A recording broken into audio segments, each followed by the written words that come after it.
is well underway, and we here at Locked On NHL Game Night are tackling the toughest questions with our favorite local experts. Tonight, we drive out to Motor City and check in on the Detroit Red Wings, where the playoffs used to be automatic, not as much of late, but is this the year the Wings shift back into gear? Cam, good driving reference there. We'll answer that question and so much more as we welcome Wings expert Scott Bentley on this summer edition of Locked On NHL Game Night. When that final horn sounds, you know it's time for Locked On NHL Game Night. All the post-game reactions to every game across the league, every single night, with insights only the hosts at Locked On can provide.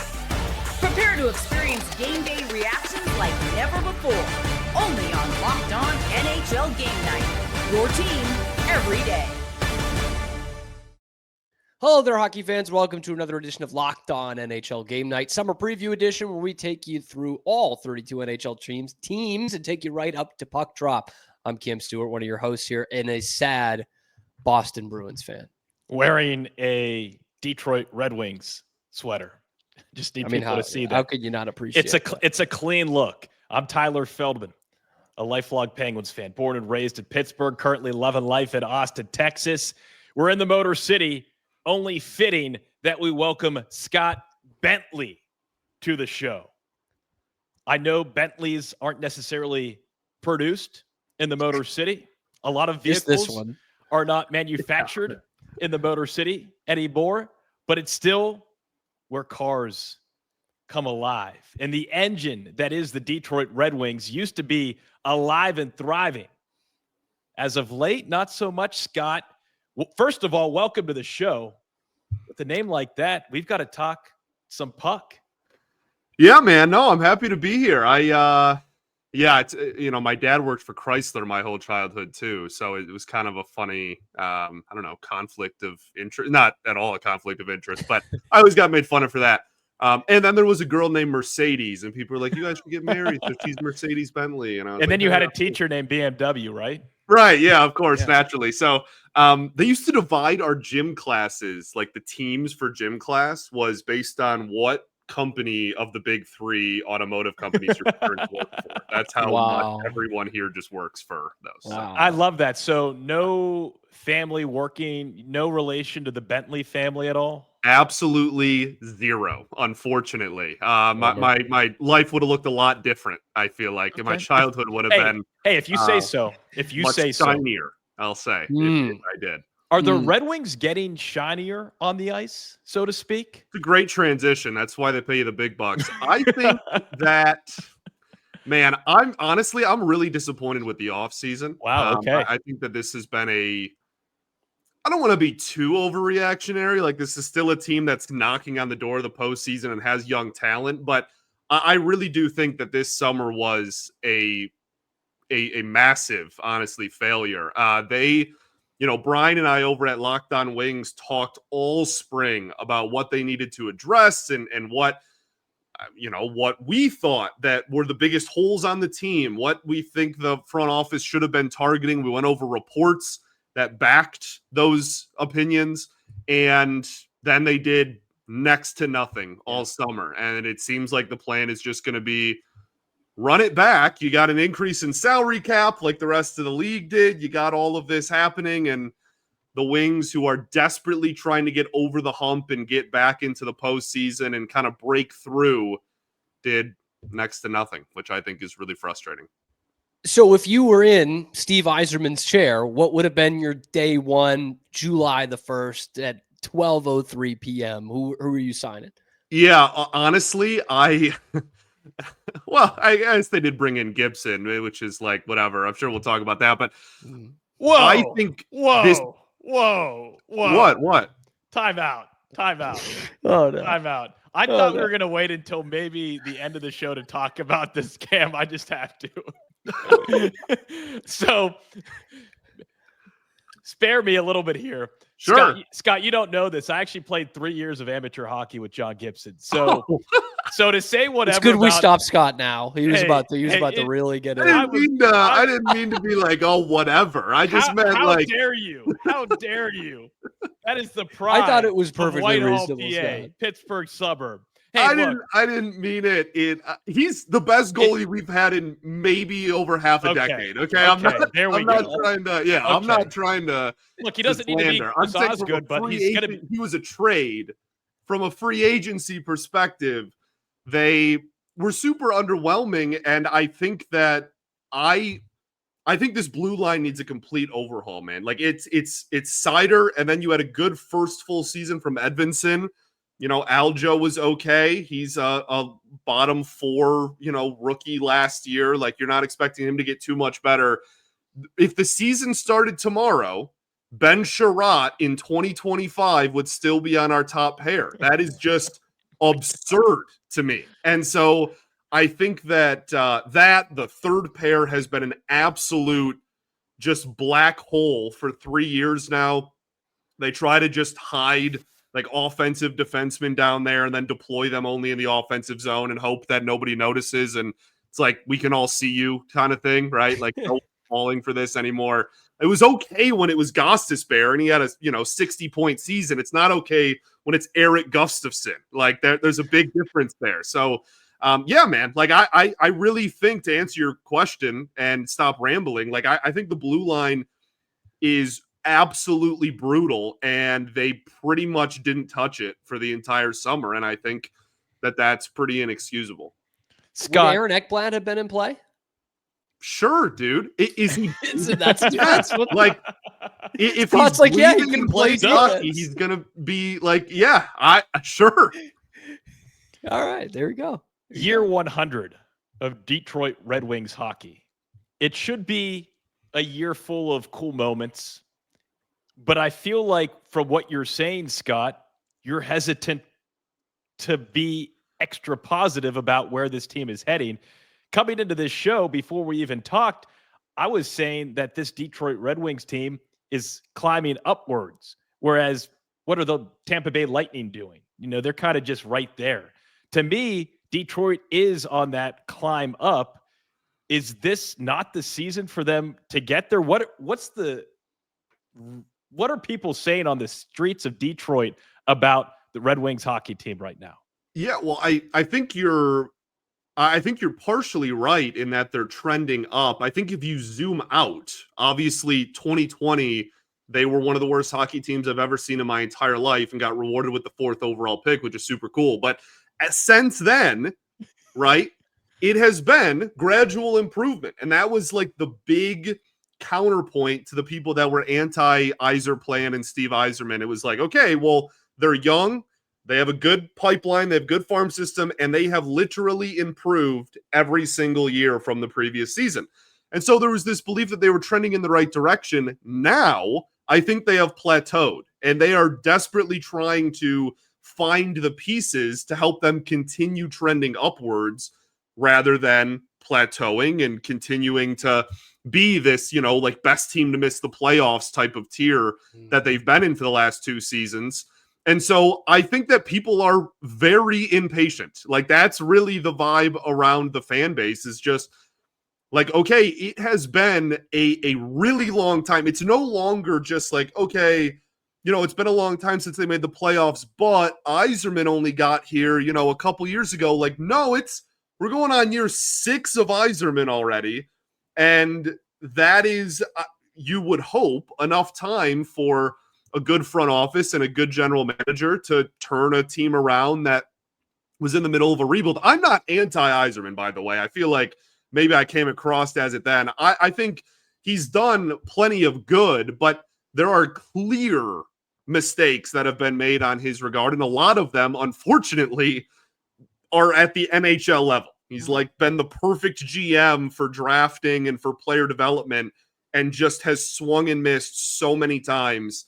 You look at the roster of how much dead weight there is, it feels like almost half the roster is just dead cap weight. So yeah, it's hopefully they keep trending upwards, and they have young talent that is under control for a while, but there's certainly a question mark about if they are going to be able to, break through that ceiling and actually be a playoff team.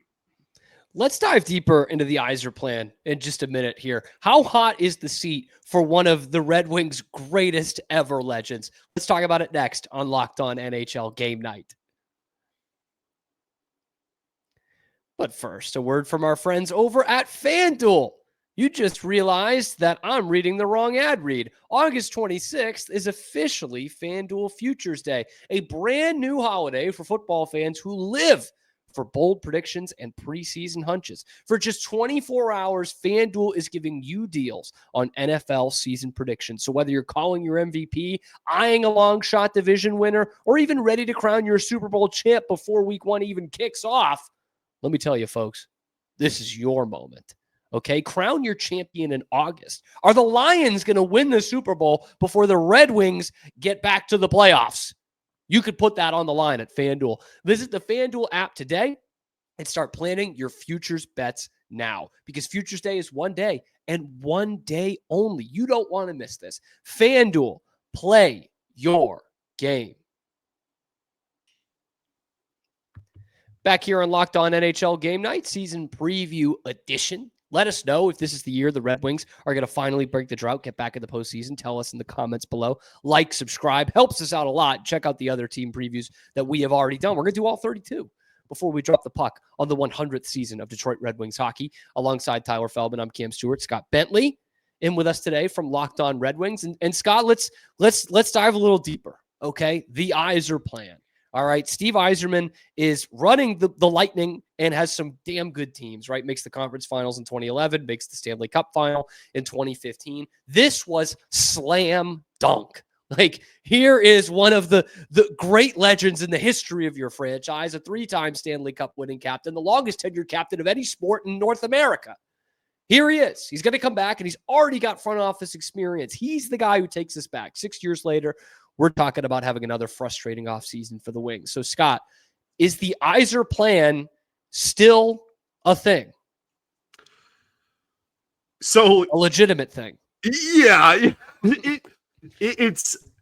I think that term has actually started to be used far less, because it's no longer like, oh, the Wings are just awful and you have to look forward to something. And it's like, oh, just trust Yzerman. Right. Trust the Yzer plan. Now it's like, okay, this is a solid middle of the pack unit with good young players, and they should be in a position to take that next step. And so there is certainly a large contingency of the fan base that is frustrated with him and is anti, Yzer plan at this point. This is kind of why, like, people say, oh, don't run the team you played for, because, don't meet your heroes. Even if you do win, eventually they won't. And then eventually it's going to be, sour grapes. But I think that for Yzerman, like I alluded to it a little bit before the break, there is just such a clear line in the sand at what he has been great at and what he has not been great at. He has been, like I said, fantastic. His drafts, given the draft position the Wings have been phenomenal. And the pipeline and the farm system and the prospects that he has, and that over the last 5 years, the Wings have improved and developed, are phenomenal. The scouting, amateur scouting, phenomenal. The signings he has made at the NHL level are borderline terrible. Like, it is, we're talking, again, Sherratt, Petrie, Comfer, Kopp. Like, you go down the list, it is just, it's not necessarily that they're awful, except for maybe Justin Hall, who's a part of that. It's just, none of them are playing up to what the salary they're getting paid is. None of that, which is salary cap sport, matters, obviously. And we are not getting the production that we expected to get out of nearly any of these guys. Like, it is truly remarkable how you almost feel like, oh, he's gonna like fall backwards and be right about one of them. And it really feels like for the more than 1 year deals, Gostisbehere was a 1 year deal. That was fine. Sure. Whatever. He was terrible defensively, played on the third pair and got 60 points on power play 1. But like the long-term commitments he has made that weren't contract extensions like Larkin, Sider, Raymond, whatever. The free agent long-term contracts he have made have almost all not been good. And that is why the Wings, I think, find themselves here. They've been desperately trying to find those pieces or that piece to kind of get them over the hump. And it just, hasn't happened. It seems like anytime there is a name for something, Yzer plan, that's not a good thing. Yeah. It's just never a good thing in my eyes. Is this fixable? Is this fixable for this Detroit Red Wings team to make the playoffs, let's say next season? Man, in that short of a window, it really is going to be a tall ask. You are straight up, if you make the playoffs this year, you are completely, and I genuinely mean completely, they did not add much of anything outside of Gibson, who's amazing. There we go. This guy's a fast learner, Cam. This guy knows what he's talking about.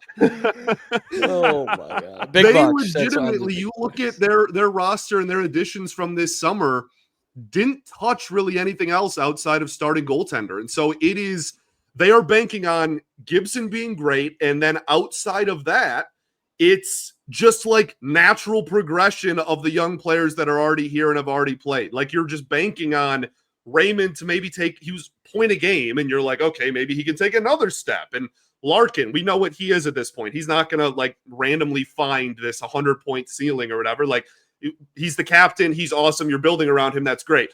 Cider, you're hoping that he can take some other step forward, and he's already been great. Marco Casper, you're hoping that he can, take a huge step forward in year number 2 for him. Like you are literally just banking on the young players you have taking a step forward because you didn't add anything. And you got 39 goals out of DeBrincat last year and missed the postseason. Like it's tough, man. I really have, I know this sounds super doom and gloom. Like they're a solid team. Again, they'll be in the mix. They'll be in the hunt for, that middle of the division thing. But I mean, as you guys know, going through the Atlantic, the thing that doesn't also help anybody in the Red Wings organization is that they play in my opinion, pretty objectively the hardest division in hockey. And so like, it's not going to get any easier. The opponents you face every night aren't going to be any sweeter. I think it is fixable long-term. This upcoming season is an uphill battle though. And speaking on that last point real quick, the Atlantic division, it's not even just how good it is, because it is really good, but you look at the last 12 months and you're talking about, a bad trade deadline and a disastrous offseason in Detroit. In the last 12 months, Ottawa got better. Yeah. Montreal got better. Boston better. got worse, but Montreal and Ottawa. I'm terrified of the Habs, brother. Legitimately. That is a young core that I really think, from a Wings perspective, yeah. It's tough to look at for the next 10 years, man. It's bleak, and they have their pillars in place. They have Larkin long-term, they have Raymond long-term, they have Cider long-term. Like they know who they're building around. And that is a huge part of a rebuild. That's maybe the hardest part, is getting like the high-end, pillars and young players in place that you can control for a long time. And that is awesome. And they did that. And those are Yzerman guys outside, not Larkin, but like the other two are Yzerman guys. Like that is all great. It's the surrounding like support pieces to the foundation that have gone wildly untouched for most of this. Like you have, again, DeBrincat's been great. I think has 2 years left. Like that's going to be a decision at some point. Kane is just a ticking time bomb. You're going to take and milk everything you can get out of him. But like, he's pushing 40 with a major surgery, in his past. Like that's, and he doesn't play defense. I would play better defense. Like he literally just doesn't. Still hasn't quite caught on to it. Yeah, not quite yet. Yeah. You think maybe eventually? Yeah. No, but he's old and knows why he's on the ice. He only gets deployed in the offensive zone for a reason. That's fine. But like it really is the supporting cast surrounding the pillars that they have in place that have just been again. Swing and miss after swing and miss after swing and miss. And that's just been really frustrating. It's like they're facing Tarek Skubal, man. Just swing and miss after swing and miss after swing and miss. You're dang, hey, you don't even want to get me going on that. That show I have on my own. I'll talk even, I'll ramble even more. That'll be 30 minutes and nobody else will get a word in edgewise. Yeah. Different show. Yeah. Different show. Well, thank on goodness why the it's not Tigers that are going to show. win before the Red Wings do. We're going to talk about the captain a little bit more. Dylan Larkin, what to expect? Is this kind of it for Dylan Larkin? Let's talk about it next on Locked On NHL Game Night. Look, we've all been there, right? Your business needed to hire somebody and you needed to do it yesterday. How can you find amazing candidates fast? Easy. Just use Indeed. When it comes to hiring, Indeed is all you need. Stop struggling to get your job post seen on other sites. Indeed Sponsored Jobs puts your post at the top of your page and helps you reach the right candidates faster. In fact, when Steve Yzerman was building a winner in Tampa Bay, the seeds that would become a back-to-back Stanley Cup champion, the Detroit Red Wings needed a GM. What do? They went to Indeed. All right, they were in that spot. They needed a new hire yesterday. The pressure was on. Every day without the right person was just another setback. That's exactly when Indeed Sponsored Jobs came in handy. They make sure you or the Detroit Red Wings get your post and it's seen by the right candidates right now. Now you can speed up your hiring process with a $75 sponsored job credit. Just go to Indeed.com/lockedon, LOCKEDON right now and support our show by saying you heard about Indeed on Locked On NHL Game Night. Terms and conditions apply. Hiring? Indeed is all you need. Back here on Locked On NHL Game Night, Cam Stewart and Tyler Feldman with Scott Bentley along to talk about the Detroit Red Wings. We've talked Steve Yzerman, the captain. How about the current captain, Dylan Larkin? You touched on him a little bit in that last segment, Scott, but I keep coming back to the Four Nations. And by no means is Steve Yzerman going to build a team as talented as Team USA to play for the Detroit Red Wings. But you saw him, in a bottom six role, Dylan Larkin, I'm saying. You saw him in kind of a bottom six role with some really talented guys around him. And Dylan Larkin, I think, was one of the standout performers for Team USA at that brief tournament that I've blacked out the end of. So when you see that and you talk about the supporting cast, does that make it all the more frustrating of like, if we can just get some real first-line guys in here and Dylan Larkin maybe can just sprout into just a little bit more than what he's been? Yeah, which has been good, by the way. Very good. for sure. I that is a massive, going on almost decade-long debate in this city. Like, genuinely, is Dylan Larkin is a dang good hockey player. That is a guy that plays defense. He wins faceoffs. He's a top-line center. He obviously produces points 75 plus, depending on how many games he plays any given year. Like, he's obviously very talented. It's just when you look at, the upper echelon of the NHL, a lot of times you see 95 point plus, producer at the top of a lot of those teams. Or you just have, teams like, I don't know, like Vegas a few years ago, where it's just the deepest roster you've ever seen in your life because they just pretend everyone's hurt and then they come back. But like, it's one of those things where I love Dylan Larkin, and I think that he is a great captain for this team. I think that he has the locker room. I do not have any qualms with him. I think the problem, again, is just more so what they have put around him. The first 5 years of his NHL career, he was given Anthony Mantha, like he was given literally nothing.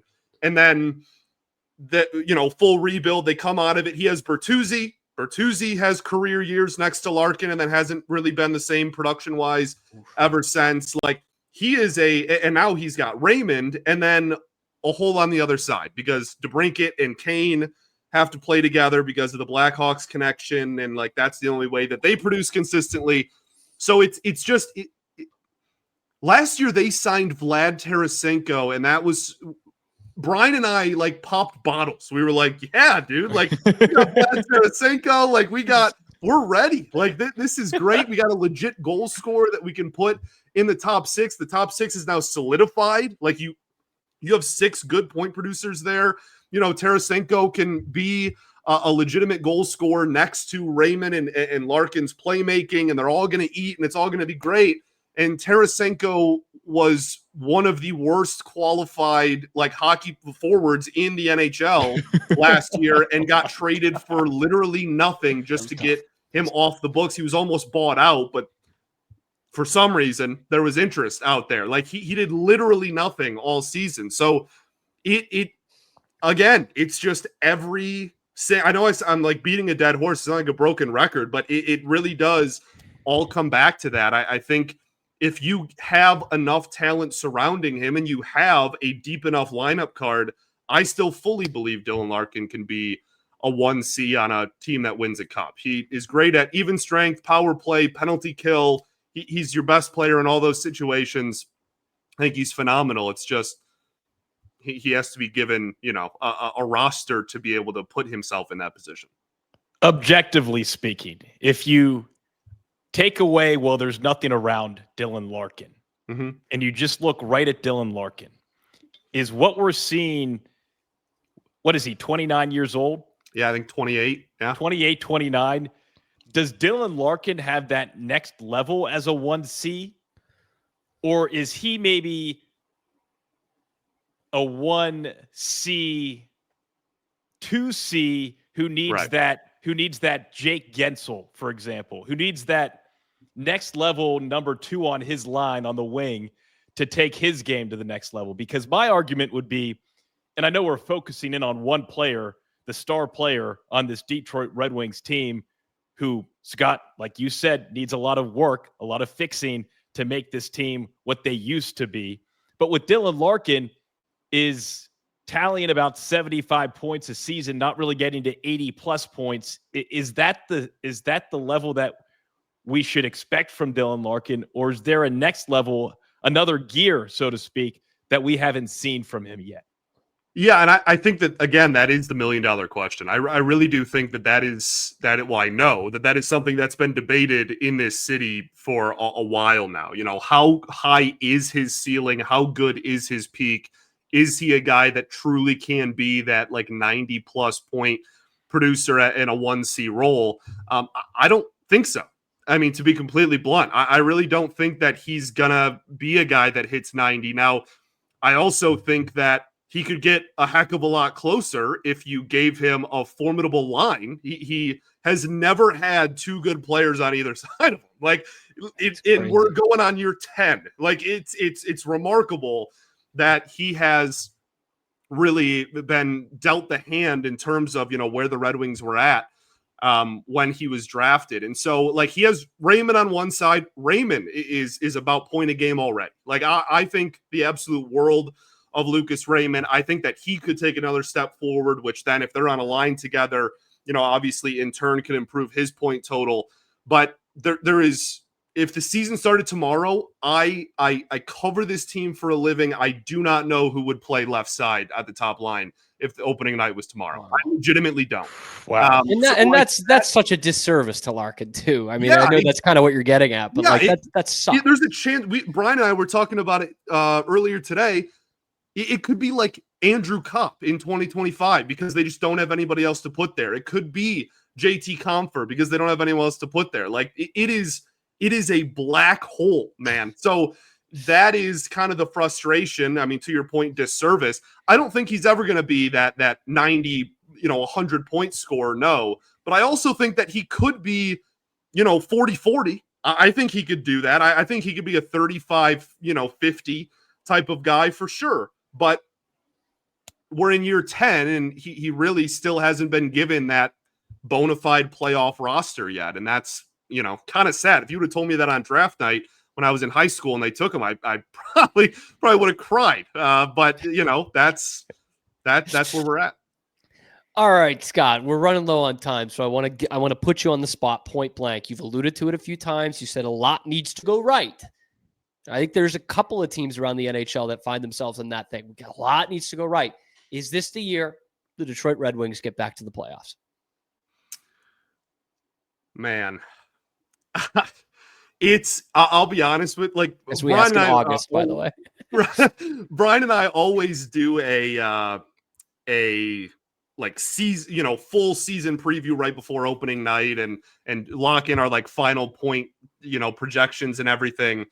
But right now, it really is tough for me to see a path for them to, in the Atlantic, to get through and make the playoffs, given to exactly what you said earlier, Cam, of like everyone else in the division, you could argue got better outside of Boston. Yep. And Boston has been ahead of you for a long time. So like they're really just kind of switching with Montreal, and then you still have the same amount of teams that are competitive. Like it's a bleak outlook and a tough look. And I don't think right now that I would say the percentage, like odds of them making the postseason is over 50%. I think that would be super disingenuous. So I guess to not cop out, I guess I'll say no. But a lot could go right. Yeah. A lot could go right. A lot needs to go right. And we're not quite a quarter of the way through the 42 years, which I'm sure a lot of old timers will tell you all about. You haven't waited 42 years yet. I hope it's not 42 years before we talk to Scott Bentley again. I'm Kim Stewart, Tyler Feldman. This is your Detroit Red Wings season preview. Catch up on all the ones we've had so far. We got all 32 teams. We still got a couple of more to get you ready for puck drop on this NHL season. So are the Red Wings going to make the playoffs? Let us know in the comment section below. Like, subscribe, find us wherever you find your podcast. Find us on YouTube. It helps us keep our jobs. And we will see you on the next edition of Locked On NHL Game Night.